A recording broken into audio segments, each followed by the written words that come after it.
మిత్రమా, ఎలా ఉన్నావు? నువ్వు బాగున్నావని ఆశిస్తున్నాను. ఒకటి చెప్తాను, గుర్తుంచుకో మిత్రమా.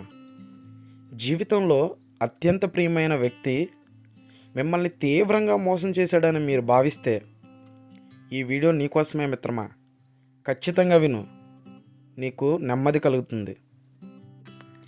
అడ్డంకులను విషాదాలుగా కాకుండా మనస్సును రూపొందించే సాధనాలుగా అనుభూతి చెందండి. జీవితంలో అడ్డంకులను ఇప్పుడు మొదలుకొని బలాన్ని పెంపొందించుకోవడానికి మరియు స్వీయ అన్వేషణ మరియు అవగాహనకు అవకాశాలుగా మార్చుకోండి. సరే, నీకేంటి, నువ్వు ఏవైనా చెప్తావో, నా బాధ నీకేం తెలుసు? జీవితంలో ఎవరినైతే నేను జీవితం అనుకొని నమ్మానో ఇవాళ వాడి చేతిలోనే లేదా ఆమె చేతిలోనే నేను మోసపోవాల్సి వచ్చింది. దానికి ఇప్పుడు నేనేం చేయాలి అని బాధపడుతుంటే మిత్రమా, ఒక్కటి చెప్తాను, గుర్తుంచుకో. ఈ అవమానం నీకు ఖచ్చితంగా బాధాకరమైన విషయమే. నేను మాత్రం దాన్ని చాలా తేలికగా తీసి పారేయట్లేదు. కానీ ఏం చేద్దాం, నువ్వే చెప్పు. ఇప్పటికిప్పుడు నీ వలన ఏదన్నా అయితే నువ్వు ఖచ్చితంగా చేయగలవా లేదా? అంటే దాని అర్థం ఏంటి? ప్రస్తుతానికి ఇప్పుడు నువ్వున్న పరిస్థితుల్లో నువ్వు ఏమీ చేయలేవని నీకు అర్థమవుతుంది కదా. అలాగే ఉండు, తెలివిగా ఆలోచించు. మూర్ఖంగా ఇప్పటికిప్పుడు నేను ఏదన్నా చేయాలి అని ఆవేశంలో ఏ నిర్ణయమో తీసుకోవద్దు మిత్రమా. ఎందుకంటే ఆవేశంలో తీసుకునే నిర్ణయాల వల్ల జీవితంలో ఎందుకు అప్పుడు నేను అలా ప్రవర్తించకుండా ఉంటే ఈరోజు నాకు చాలా ఆనందంగా ఉండేది, లేదా ఈరోజు ఇంకా మరో రకంగా ఉండేది అని నువ్వు అనుకోకుండా ఉండాలంటే మిత్రమా, బాధ అయినా సరే, అంతులేని ఆవేదనైనా సరే ఖచ్చితంగా నువ్వు నిగ్రహించుకోవాల్సిందే. ఎందుకు చెప్తున్నానో విను. ఎందుకంటే నీ బాధకి మందు ఆ బాధలోంచి వచ్చిన ఇంకొక వ్యక్తి మాత్రమే నీకు ఇవ్వగలుగుతాడు. అలా కాకుండా ఎవరితో ఒకరితోనైనా నీ బాధను పంచుకోవాలని అనుకుంటే అది ఎవరైనా సరే నీ బాధని దాటిన వ్యక్తికి అది చాలా సులువుగా లేదా అత్యంత హీనసంగా కనబడుతుంది. అప్పుడు నిన్ను నలుగురిలో నవ్వుల పాలు చేస్తాడు. ఇవన్నీ కాదు, నేను ఖచ్చితంగా ఈ సందర్భం నుంచి, ఈ పరిస్థితి నుంచి నేను ఉన్నతంగా పైకి ఎదగాలి అని నువ్వు అనుకుంటే మాత్రం మిత్రమా, నేను చెప్పేది విను. ఎందుకంటే ఆవేశంలో మనం ఏమీ చేయలేం.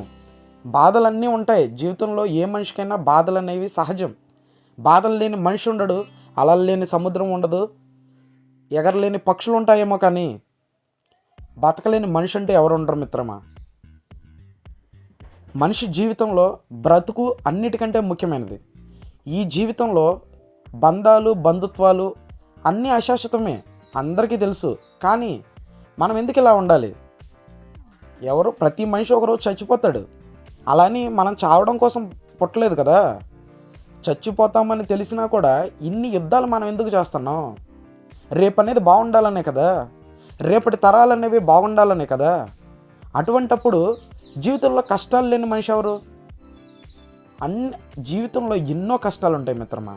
అన్నిటినీ దాటి నువ్వు ముందుకెళ్తేనే కదా నీకంటూ ఒక చరిత్ర నువ్వు రాయగలుగుతావు. అటువంటప్పుడు ఎవడో ఏదో అన్నాడని, ఎవడో ఏదో మాట్లాడాడని నీ విలువ నీకు తెలియకుండా ఎందుకు అంధుడు అయిపోతున్నావు? నీకు అర్థమవుతుందా నేను చెప్పేది? క్షమించు మిత్రమా, ఆవేశంలో ఎక్కువగా మాట్లాడితే దయచేసి నన్ను క్షమించు. ఎందుకంటే భావోద్వేగాలు లేదా పక్షపాతాల యొక్క మానసిక వక్రీకరణ నుండి విముక్తి పొంది వాస్తవిక దృక్పథంతో విషయాలను చూడాలి. భావోద్వేగ ప్రభావం లేదా తప్పుడు వివరణ లేకుండా హేతుబద్ధమైన తీర్పు ద్వారా జీవితంలో లక్ష్యాలను చేరుకోండి. అంతేగాని చూసిన వెంటనే లేదా విన్న వెంటనే ఏదైనా ఒక నిర్ణయానికి రావద్దు మిత్రమా. ఎందుకంటే ఆవేశంలో తీసుకునే నిర్ణయాలు జీవితంలో ఎంతో పశ్చాత్తాపానికి గురి కావాల్సి వస్తుంది. అందుకే ప్రియమిత్రమా, నీకోసం నేను చెప్తున్నా, ఎందుకంటే వీటన్నిటినీ నేను నా జీవితంలో చూశాను. వీటన్నిటిని చూసి అధిగమించి వచ్చి ఈరోజు నేను ఈ పొజిషన్లో ఉండి నేను నీకు చెప్తున్నాను. నీ హితం కోరి నేను నీతో మాట్లాడుతున్నాను మిత్రమా. అర్థమవుతుందా? మిత్రమా, జీవితంలో ఒకటి గమనించు. అది ఏంటంటే, జీవితంలో ప్రతీదీ నిరంతరం మారుతూనే ఉంటుంది.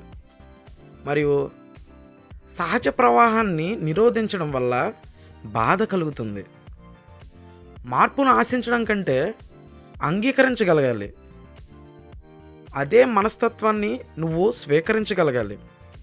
అప్పుడే జీవితంలో ఎటువంటి కష్టాన్నైనా సరే నువ్వు సులువుగా దాటగలవు. మిత్రమా, జీవితం యొక్క నిరంతరం మారుతున్న స్వభావాన్ని అర్థం చేసుకోండి. మన సమయం తక్కువగా ఉందని మనం మన రోజులను ఉద్దేశంతో గడపాలని నివసించడం ద్వారా మాత్రమే ఎటువంటి విచారం వ్యక్తం చేయకుండా ఉండగలుగుతాం. అర్థమవుతుందా? సమస్యలు అనేవి జీవితంలో ఎప్పుడూ వస్తూనే ఉంటాయి మిత్రమా.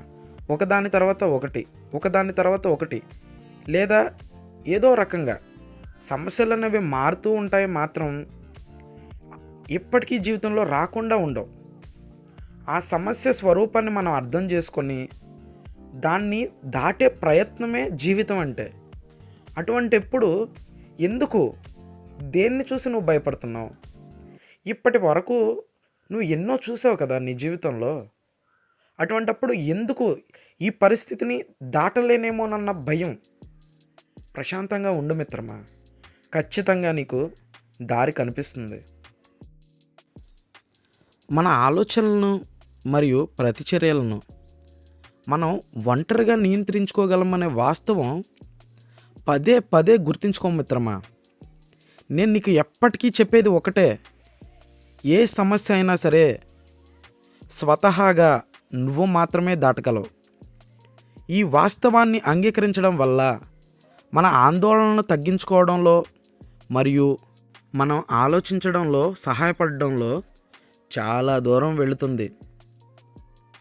మిత్రమా, నా ఈ ఆలోచన నీకు ఉపయోగపడిందని అనుకుంటున్నాను. దయచేసి నీకు ఎలా అనిపించిందో అన్నదాన్ని కామెంట్ రూపంలో తెలియజేయి.